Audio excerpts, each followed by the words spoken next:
All right. So, so far, 2026 has been a pretty interesting year for cinema, just generally speaking.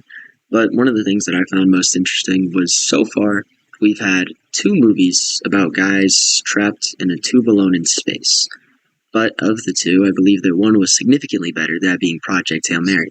Now, don't get me wrong, I think Iron Lung was a great movie, and Mark gave a much better performance than I expected, but at the end of the day, when we're looking to Project Hail Mary, I think it might even have something in contention for the best movie of the decade. All right, I'm going to try to keep this brief because, we are on that 10-minute time limit, so I'm going to tell you guys the story of Project Hail Mary as fast as I can and leave out a lot of important details. And because I'm going to leave out a lot of important details, I'm going to encourage each and every person to not base their opinion on the movie around mine and go watch the movie themselves because it really was incredible.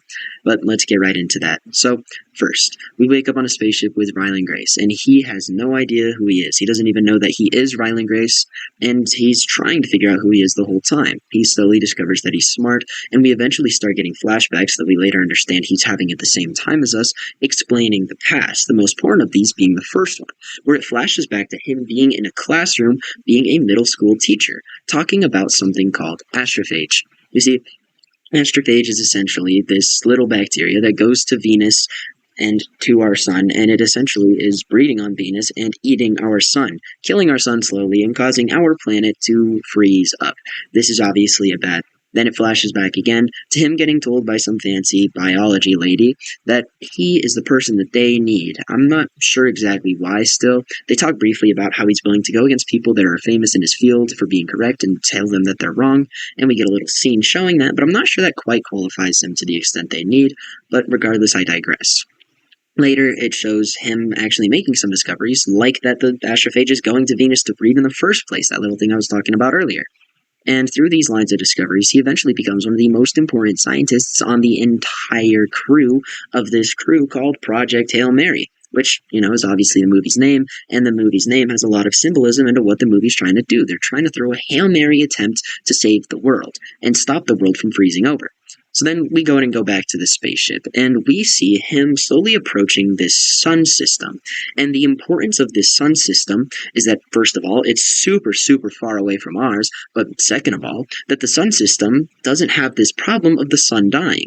See, every other sun in the observable universe, as far as the movie tells us, is seen having this astrophage eat away at its, sun and causing the planets around it to freeze. But this sun that they're going to is not having that problem.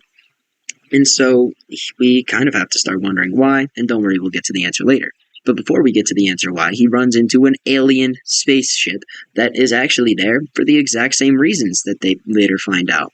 Now, on this alien spaceship, there's only one alien, and his name is later going to become Rocky.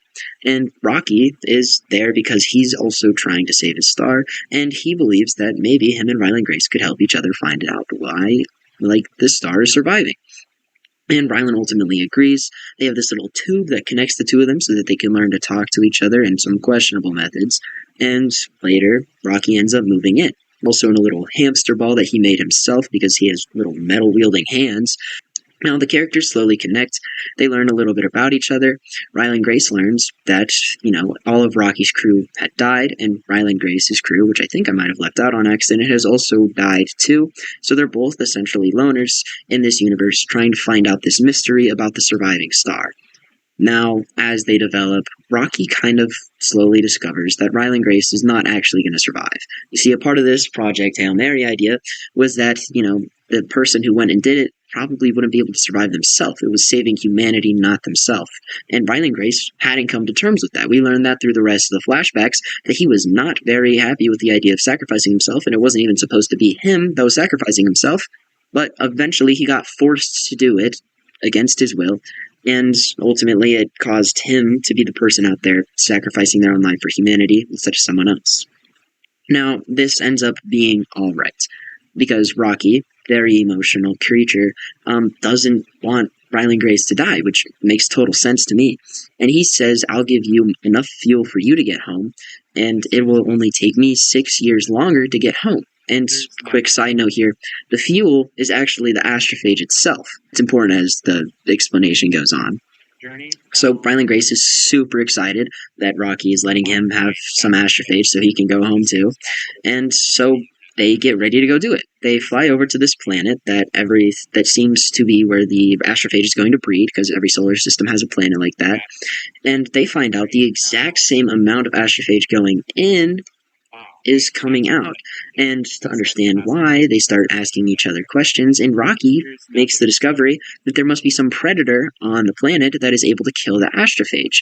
And if that predator exists, it's probably just right there at the surface level on the clouds.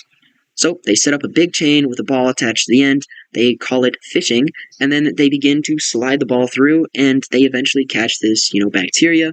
He pulls it back up, but on the way back up, he later, almost crashes the ship, and this is when Rocky has to make the decision between saving his own life and saving Ryland Grace's. And in a very sweet and friendship sense, he decides to break through the ball and save Ryland's life.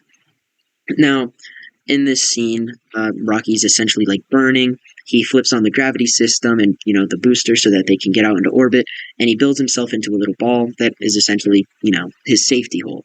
And then Ryland Grace wakes up. He realizes what happened. He's, tragically sad about it. He takes the bacteria that they found that killed the astrophage. He breeds it together in these little, things made out of xenon that Rocky had already made. His entire ship was made out of xenon. He just makes everything with xenon. That little metal was xenon, and he calls it xenonite, but we'll get back to that.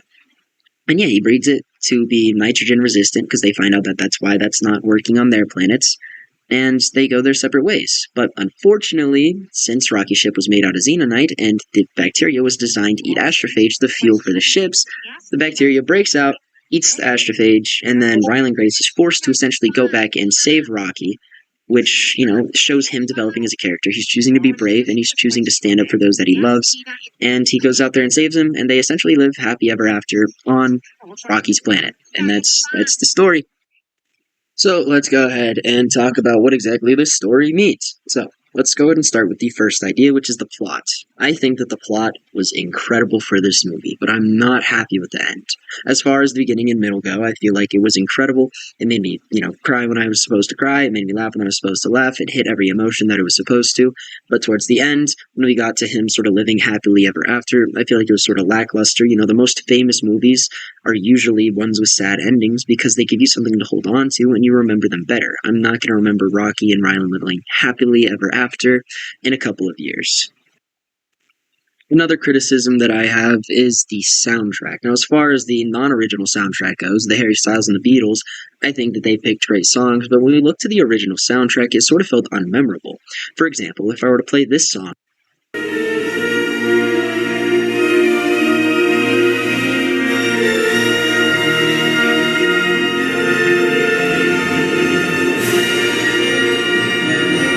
probably recognize that song almost immediately, and that's what you want to look for in a good soundtrack.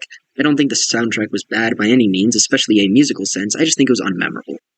My last sort of gripe with the movie is probably going to come down to the scientific accuracy. I feel like accuracy-wise, there was definitely some lacking moments. Like one time he chose to put two bottles on the same side of the centrifuge, which is something you just don't do in science. And also when Rocky broke out of the ball, we talk about how his atmosphere is a bunch of ammonia, and it should have been enough to kill Ryland Grace. But otherwise, I think the movie was incredible, especially the acting performance by Ryan Gosling, which, ironically, the role was written around Ryan Gosling. When Andy Weir was writing the book, he had Ryan Gosling in mind for Ryland Grace. And that just made the performance all the better. Incredible movie. I gave it a 5 out of 5 on Letterboxd, but I'd probably give it a 9.5 out of 10 if I had a 10 scale. Everybody should go watch it, and thank you for watching this.